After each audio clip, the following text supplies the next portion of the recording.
The concept of efficient and inefficient price action is something that isn't discussed in great detail.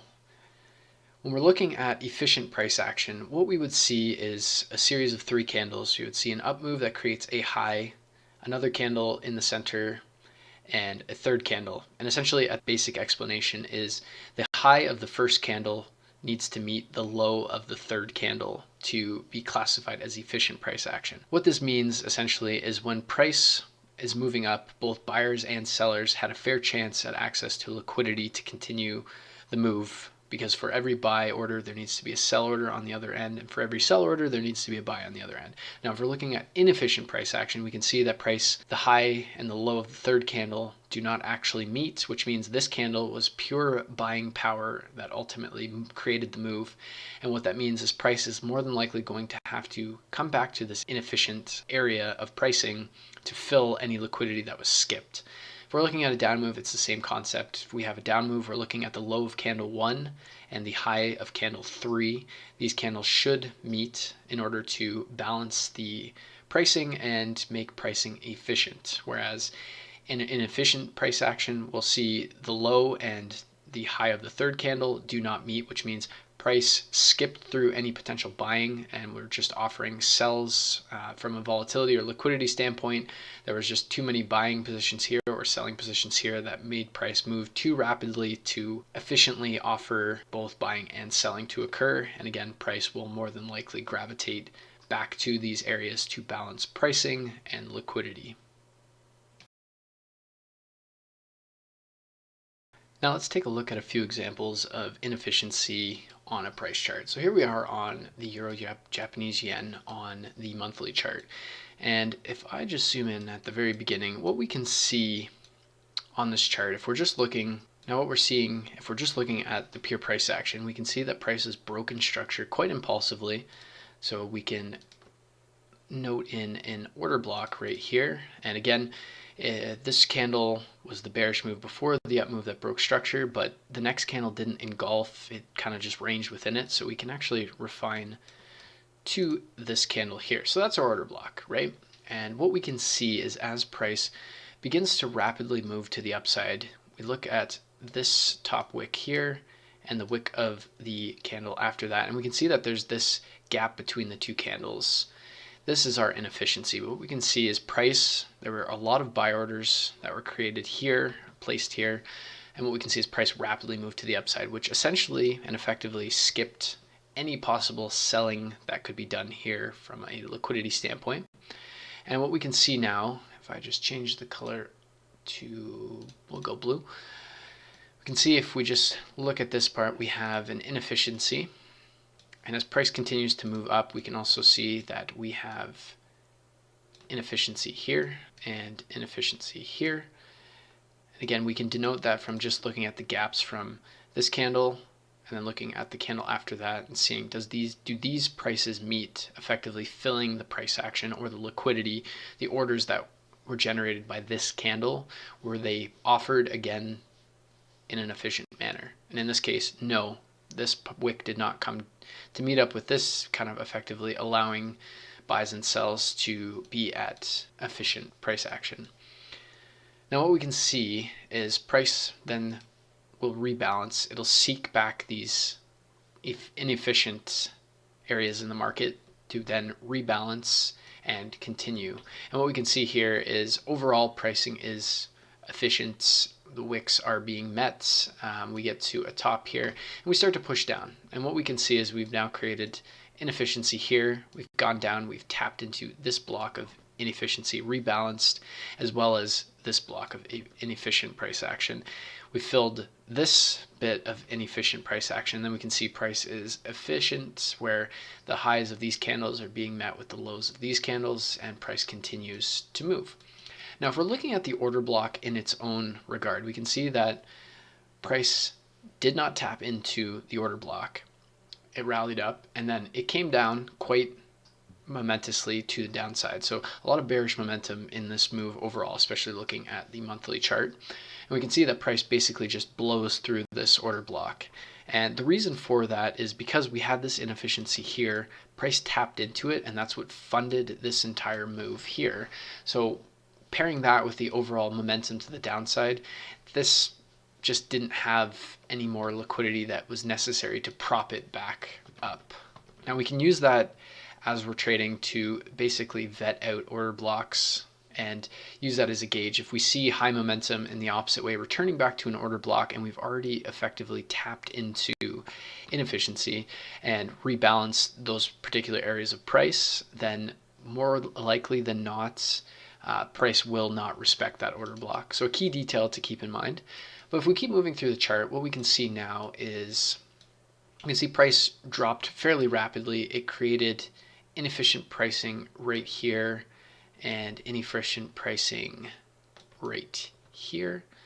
And basically what you can see right off the bat is price moves down, creates a little bit of inefficiency here as well. If I just draw that in real quick here, but if we also look at this wick, this was actually efficient overall, the range of the candles, but we can see that price did still fill in the gap of the efficiency. And if you're looking at that on lower time frames, this would more than likely be a break and retest trade, which is basically the explanation as to why this happens, whether it be an order block or inefficiency. There is an actual reason for why this is occurring in the market. It's not just a technical phenomenon, it's actually order flow taking place in the markets. And what we can see now is we have inefficiency here, price then blows to the upside. We have inefficiency here, price then rebalances the inefficiency. There is still some inefficiency remaining, but overall the inefficient move has been filled and price continues to the upside. Now we made note of this pricing inefficiency, so if we bought down here, this would be a great target to look at, and we can see price gravitates in it. And if I just take note of this inefficiency here, price comes down, closes it, and then fuels the move, and that's where we start to see more momentum. When you're looking at trading earlier on in your trading career, you would see this and not fully understand why price is doing this. We would say, oh, we're just in a consolidationary period, but essentially this is the actual reason. We can see we have created that actual inefficiency in price. Price needs to rebalance before it can continue, and we can see that price then continues to the upside. We don't quite make it to this target of inefficiency as of yet, but we can see that then price overall is very efficient in how it's moving. You can see for every wick is being filled except for this spot, but then we can see price then just blasts through it as we look at the overall momentum is to the upside. And that's why we don't just simply trade inefficiencies for the sake of inefficiencies. Now, if we were looking on a lower time frame, had say an order block here, and we were looking at taking a buy and then navigating to a monthly chart and seeing this inefficiency, we would have a great target to look at. But we can see price then goes to the upside, fills in this inefficiency completely. And I'll just get rid of that to clean up the chart here. I'll just kind of keep looking through price. We can see again, we create inefficiency here as price moves to the upside. Price then spikes down, fills the inefficiency, and then continues back up. And we can see in this instance, we actually do have a order block. We can see price breaks structure here, taps in, one tap into the order block, two taps, and basically price fails to create an actual true higher high, and then continues to break to the downside. And then if we look, we have some inefficiency right in this area, and we also have inefficiency in this area, and then inefficiency in this area as well. And we can see if we just drag that to the upside, because initially as we were looking through the chart, we would have this overall area, which is a very large area, especially given that it's the monthly chart. This is 1,500 pips.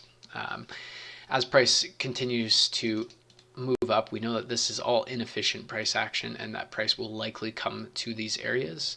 And what we can see is price then does gravitate up to it. If we're just looking at a few more examples, you can see inefficient price action here. Price seeks the efficiency, fills it to the T, which is actually also a refined order block entry as well. It breaks structure down here. And you can see that all these concepts do play hand in hand. We use order blocks as the main entry style, the actual point of interest that we're looking at, but we can use order blocks as overall points of interest for targets and such things, because what we can see here is we had the inefficiency that I called out that was here. We did fill it, but not quite. And what we can see is, although price moved and this returns back to it over, almost 4,000 days later, we can see that price does eventually come back to fill the inefficiency. And in this case, what we can actually see is this is also an order block entry. Price taps into it. So we've cleared out the liquidity that was sitting, or the imbalance that was sitting here. And then we actually tapped into the order block, and that's what has caused price to then move to the upside.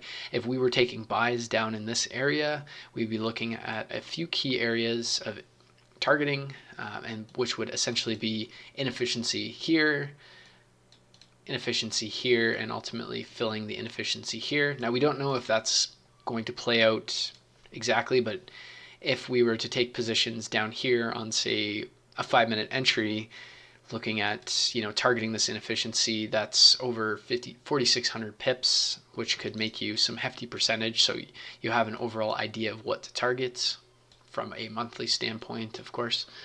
And we can just see, again, price is efficient. We create an inefficiency, we break through it and continue being overly efficient in price. We create an inefficiency, we fill it, we carry on, we create an inefficiency, we fill it, and continue on to the upside. Price is efficient, and basically we get to current price, where overall pricing is relatively efficient at this current stage. And it gives us a really great understanding of where price is likely to be gravitated to eventually.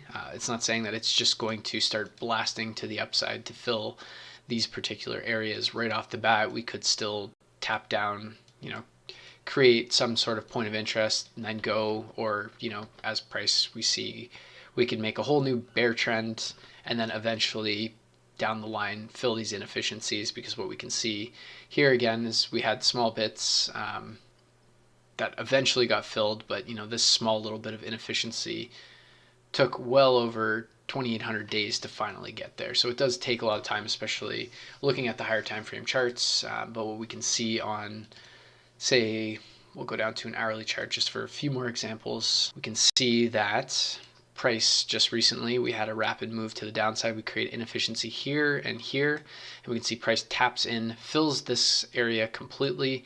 This small bit of inefficiency gets initially tapped. There's some liquidity sitting here, which actually forms more sell orders and taps down. And then we can see price fills a little bit of inefficiency down in this particular area and continues up. Now, this isn't the main reason why price has reacted to these areas, but it's a good indication of where price is likely to start going. And as we can see, if I move just to the daily, for instance, you can see price has been efficient. We had a little bit of inefficiency here, blasted through it. If you were trading just simply the inefficiency, looking for a buy, that wouldn't make sense. These are more or less for market understanding, order flow understanding, and ultimately a great way to use for targets if we were looking for positions. A final example would be if you bought in and around here, you notice this inefficiency, you could target in and around that particular area. And what you'd also see is we also have a daily order block. It broke structure here. So a couple confluences if you were taking that retracement buy in that case, because obviously you would not have known that price was going to break to the upside at that particular moment. But that is inefficiency in a nutshell. It's a great tool to understand what price action is doing, and truly it's a measure of volatility, but the volatility will eventually be matched with pricing that rebalances the orders that were skipped, essentially created the volatility in the first place.